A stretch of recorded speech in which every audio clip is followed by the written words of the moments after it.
Alright, akẹ́ni kọ̀ọ̀kan wa sí Bibeli Yoruba. Orúkọ tèmi ni Abraham Adéyẹmí. Mo jẹ́ ọ̀kan lára àwọn tí ó ń ṣe ìtumọ̀ Bibeli Yoruba yìí ní èyí tí ẹnìkọ̀ọ̀kan wa tí ó máa gbọ́.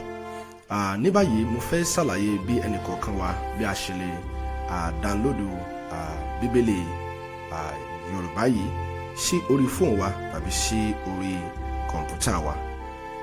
Àwa tí a bá ní kọ̀ǹpútà àbí fóònù, ẹ lọ sí orí kọ̀ǹpútà yín, ẹ lọ sí bibeliyoruba.com. yóò gbé wẹ́bsáìtì yìí wá, ẹ̀yẹ wò, yóò gbé wá fún wa. So tẹ bá ti dé wẹ́bsáìtì yìí, ẹ̀yẹ wo apá òkè rẹ̀ yìí, ṣe ti rí lápá òkè yìí. Tó bá jẹ́ pé ní ọ̀nà mi, tó bá jẹ́ pé orí fóònù ìní àti ń wò, tó bá jẹ́ pé orí fóònù ni, a rí i pé yóò gbé kíní mẹ́ta wá báyìí. Ẹ̀yẹ kílíkì lórí kíní mẹ́ta yẹn, ẹ fi rí àwọn option yìí.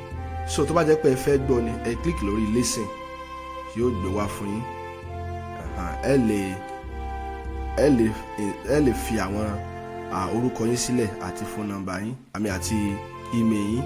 So ẹ jẹ́ ká dá padà.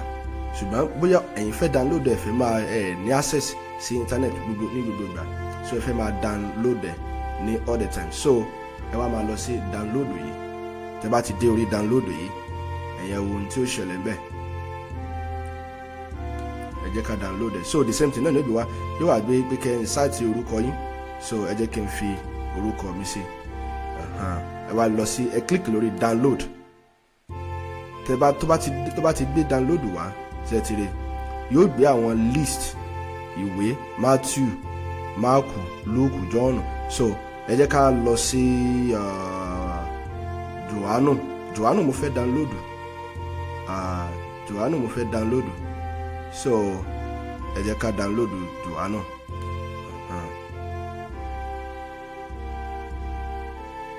So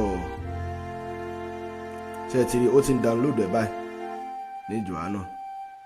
Alright, ṣe ti rí báyìí. So Johannu nù.